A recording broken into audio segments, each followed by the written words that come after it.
Hello friends, నేను మీ బాంబే భారతక్కను. ఒకే బీరకాయతో ఇంటిల్లిపాది కడుపు నిండా ఎలా తినవచ్చో చూద్దాం రండి.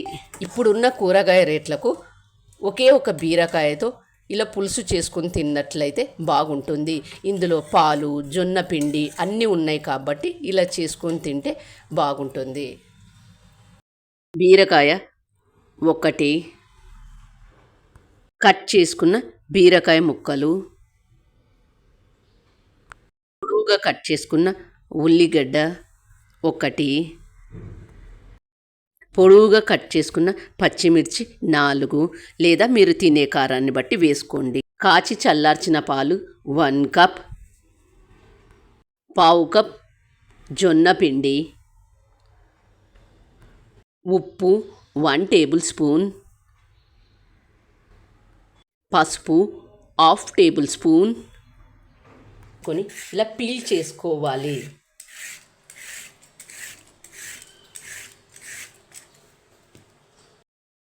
బీరకాయకు ఉండే పీచంతా తీసేసుకున్న తర్వాత వీటిని ఒకసారి శుభ్రంగా క్లీన్ చేసుకోవాలి. వాష్ చేసుకున్న బీరకాయలను కట్ చేసుకోవాలి.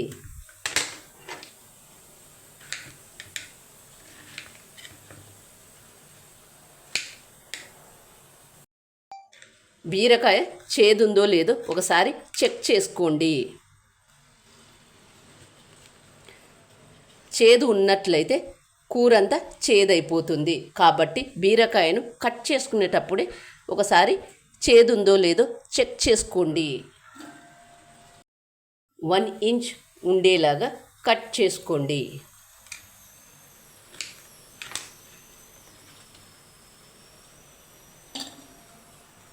అలాగే మిగతా వాటన్నింటిని కూడా కట్ చేసుకోండి.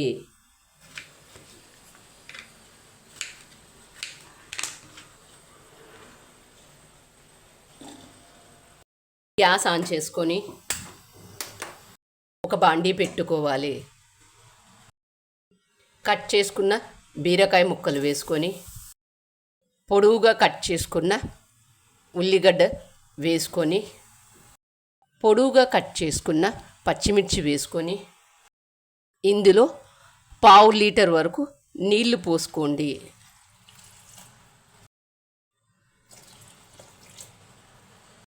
మూత మూసి వీటిని బాగా ఉడికించుకోవాలి. ఉప్పు 1 టేబుల్ స్పూన్ వేసుకొని, చూడండి బీరకాయలు ఉడికినది లేనిది ఒకసారి చెక్ చేసుకోవాలి. చూడండి బీరకాయ చాలా బాగా ఉడికింది. బీరకాయలు చాలా త్వరగా ఉడుకుతాయి. కాచి చల్లార్చిన పాలు మాత్రమే తీసుకోండి. ఒక గిన్నెలోకి 1 కప్పు పాలు తీసుకొని ఇందులో పావు కప్ జొన్న పిండి వేసి కలుపుకోవాలి. ఉండలు లేకుండా చేత్తో బాగా కలుపుకోవాలి. ముందుగా మనం కలిపి ఉంచుకున్న పాలల్లో జొన్న పిండి కలిపి ఉంచుకున్నది ఇందులో పోసి కలుపుకోవాలి. ఎక్కడ ఉండలు లేకుండా బాగా కలుపుకోవాలి.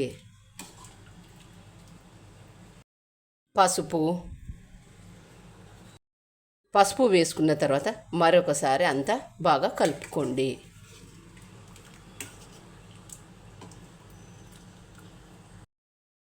ఎక్కడ ఉండలు లేకుండా బాగా కలుపుకోవాలి.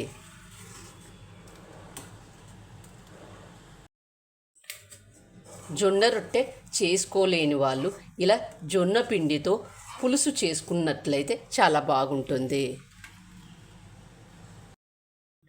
పాలంటే ఇష్టం లేని పిల్లలకు కూడా బీరకాయ పులుసు ఇలా చేసి పెట్టినట్లయితే ఇష్టంగా తింటారు.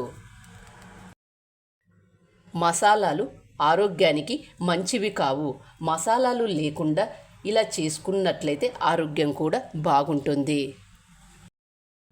పిల్లలు, పెద్దలు అందరూ దీన్ని ఇష్టంగా తినొచ్చు.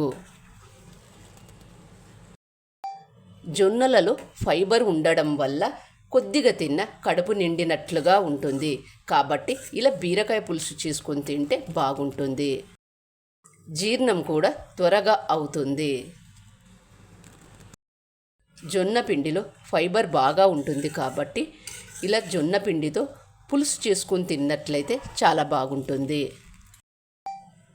ఇందులో పాలు వేసి చేసాము కాబట్టి కాల్షియం బాగా ఉంటుంది. జొన్న పిండిలో ఫైబర్ బాగా ఉంటుంది కాబట్టి ఇలా చేసుకుని తింటే బాగుంటుంది. కన్సిస్టెన్సీ చూడండి, ఈ విధంగా ఉండాలి. మరీ చిక్కగా వద్దు. ఇది చల్లారిన తర్వాత మరి కాస్త గట్టి పడుతుంది కాబట్టి ఈ కన్సిస్టెన్సీ ఉండేటట్లు చూసుకోండి. ఇలా చేసుకున్న దాంట్లోకి పోపు పెట్టుకుందాం. ఎంత సింపుల్గా ఎంత బాగా చేసుకున్నాం కదా. సో మీరు కూడా ఇలా చేసుకున్నట్లయితే బాగుంటుంది.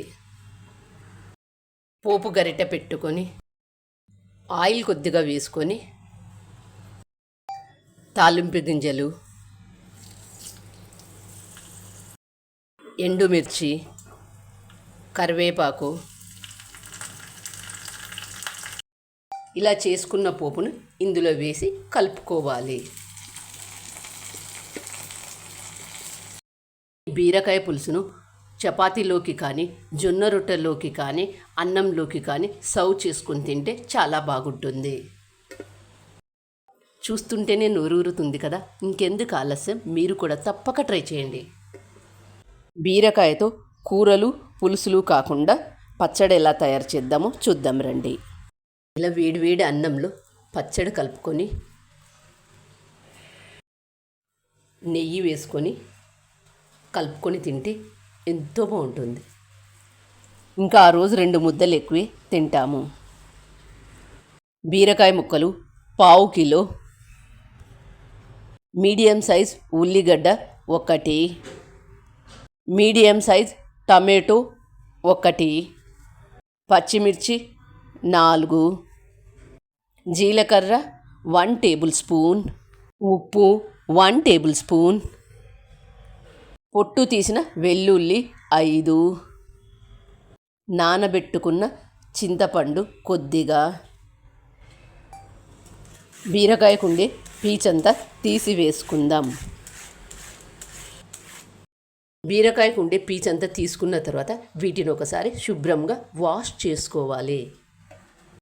వాష్ చేసుకున్న బీరకాయలను కట్ చేసుకుందాం.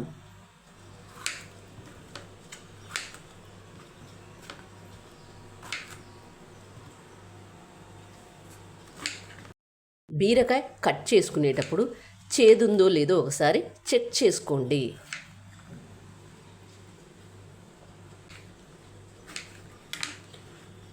ఇలా పెద్ద పెద్ద ముక్కలుగానే కట్ చేసుకోండి. అలాగే మిగతా వాటిని అంతా కట్ చేసుకోవాలి. గ్యాస్ ఆన్ చేసుకొని బాండీ పెట్టుకొని ఇందులో 2 టేబుల్ స్పూన్ల ఆయిల్ వేసుకొని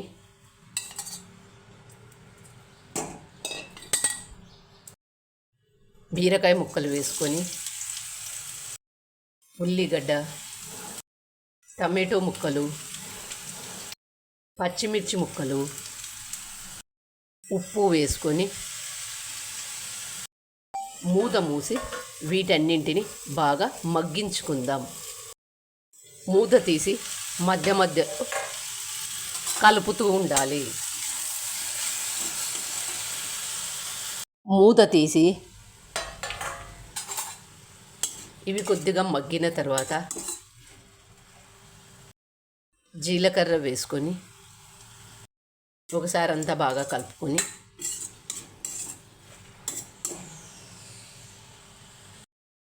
బీరకాయతో పులుసు కూరలు ఇవి కాకుండా బీరకాయతో పచ్చడి చేసుకుంటే చాలా బాగుంటుంది.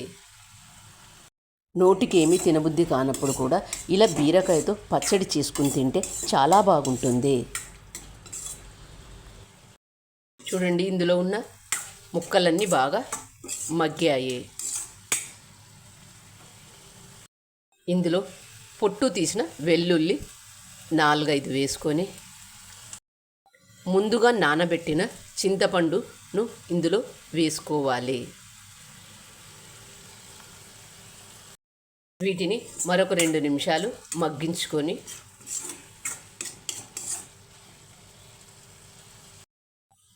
ఇలా బాగా మగ్గించుకున్న తర్వాత గ్యాస్ ఆఫ్ చేసుకోవాలి. పూర్తిగా చల్లారిన దీన్ని మిక్సీ జార్లోకి తీసుకొని మిక్సీ చేసుకుందాం.